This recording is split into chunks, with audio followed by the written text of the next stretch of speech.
అంటే వాళ్ళు మీ ద్వారా లబ్ధి పొందిన గర్భిణీ స్త్రీలు కానీ లేకపోతే చిన్నపిల్లల తల్లులు కానీ వీళ్ళందరూ ఆలోచించారా మరి? ఆలోచిస్తున్నారు. మీరు వాళ్ళకి తెలుసు చిన్నపిల్లల దగ్గర నుంచి మేము ఏ విధంగా ఆ పిల్లల్ని దగ్గరకు తీస్తామో, గర్భిణీలకి బాలింతలకి ఏ విధంగా మేము ఆ ఫుడ్ అందిస్తామో వాళ్ళకి తెలుసు. అందుకనే వాళ్ళు మాకు పూర్తి మద్దతునిస్తున్నారు. లబ్ధిదారులు మీరు చేస్తున్న కష్టం మేము చూస్తున్నాం ఏరియాల్లో. టీచర్ గారు మీరు ఏమైనా సరే మీరు సబ్మిట్ చేసి మీరు అది మీ సాధించుకొని ఇంటికి రండి. మా హక్కులు మీరు ఏం సాధించడానికి మీరు సమ్మెకి రోడ్డు ఎక్కారో అవన్నీ తీర్చుకొని రండి. మేము ప్రయోగిస్తానో లేకపోతే ఇంకా ఏమైనా ఆందోళనని కించపరిచేలాగా కింద కామెంట్లు పెడితేనో అవమానించేలాగా మాట్లాడితేనో వెనక్కి తగ్గే పరిస్థితి మేము అదండి ఏ కామెంట్లకి మేము భయపడము. అదే ఉండేళ్ళ దెబ్బకి అంటారు కదా, సామెతలు అంటారు కదా. ఇప్పటికి ఎన్నో ప్రయోగించింది. మాకు ఈ 32 సంవత్సరాల్లో ఇవన్నీ మాకేం కొత్త కాదు. ఏ ప్రభుత్వం వచ్చినా సరే ఏమి చేసినా సరే మేము దేనికి తగ్గేదే లేదు. మేము కాదు మేము ఏదైనా సరే మేము సాధించుకొని ఇళ్ళకెళ్తాము.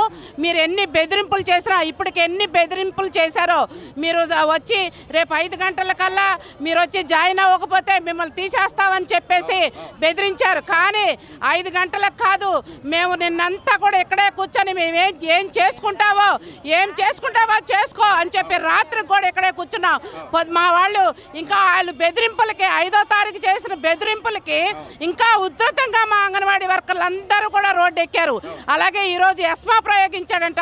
ఈ ఎస్మా ప్రయోగం ఏం చేసుకోను, అందుకే తగలబెట్టేశాం. ఆయన కూడా తగలబెట్టే రోజు దగ్గరకు వస్తుంది, ఎదురు చూసుకోమని చెప్పండి. అలాగే జీవోదిస్తే సరిపోద్దా, జీతం రావాలా?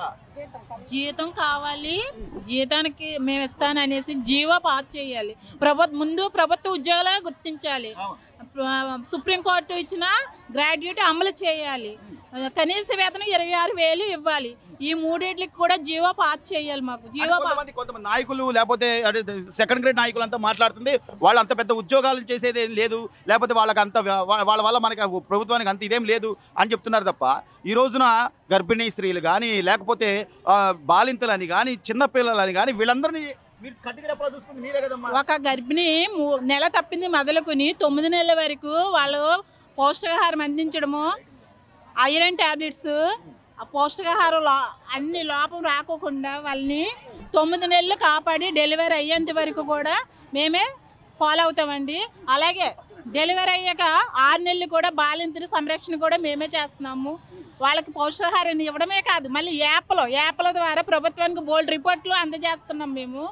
అలే కాకుండా 3 నుంచి 6 సంవత్సరాల పిల్లల్ని ప్రీ స్కూల్ పునాది వాళ్ళని బాగా పునాది వేస్తున్నాం. వాళ్ళకి ఆటపాట ద్వారా PP1 PP2 కూడా ఈ ప్రభుత్వం పెట్టింది. 11,500 రూపాయల అత్యధిక ధరతో అమౌంట్ కూడా 300 మేము ఖర్చు పెట్టుకుని వేసుకుంటున్నాము.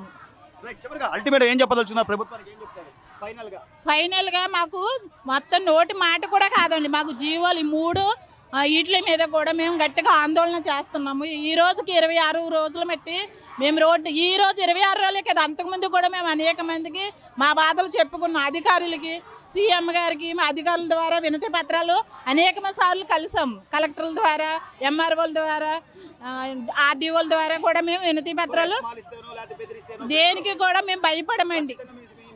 మా హక్కులు సాధించే వరకు మేము పోరాడతాం. ఎక్కడికక్కడ అణిచివేసే పరిస్థితి, ఏ ఉద్యమం చేస్తున్నా కూడా అర్ధరాత్రి లిఫ్ట్ చేసే పరిస్థితి. ఈరోజు 24 గంటల ఈ ఉద్యమాన్ని ఆమరణ నిరాహార దీక్ష కూడా మేము వెనకాడమని చెప్పి ఈరోజు అంగన్వాడీ మహిళలు చెప్తున్న పరిస్థితి. మీ తరపు నుంచి వాళ్ళకి ఎలాంటి భరోసా ఉండే అవకాశం ఉందండి? ఎందుకంటే ఎక్కడికక్కడ పోలీసులు పహారా కాస్తున్న పరిస్థితి. పోలీసులతో ఉద్యమాలని, ప్రజా ఉద్యమాలని, కార్మిక ఉద్యమాలని అణచాలనుకున్న ఏ ప్రభుత్వం ఆ ప్రభుత్వాలు పోయినాయి తప్ప కార్మిక ఉద్యమాలు కానీ ప్రజా ఉద్యమాలు కానీ పోలేదు. సమస్యలు ఉన్నంతకాలం ప్రజా ఉద్యమాలు నడుస్తాయి. ఈరోజు సమస్యలు పరిష్కరించమంటే ఈరోజు ప్రభుత్వం ఈ విధంగా నిర్బంధానికి, ఈ అణిచివేతకి గురి చేస్తే ప్రభుత్వాలే మాసిపోతాయి. అంటే వాళ్ళు బెదిరించడమే, మీరు రాకపోతే మేము ప్రత్యామ్నాయం చూసుకుంటామని చెప్పడం. ఎస్మా అనేది అత్యవసర సర్వీసుల విభాగానికి సంబంధించింది.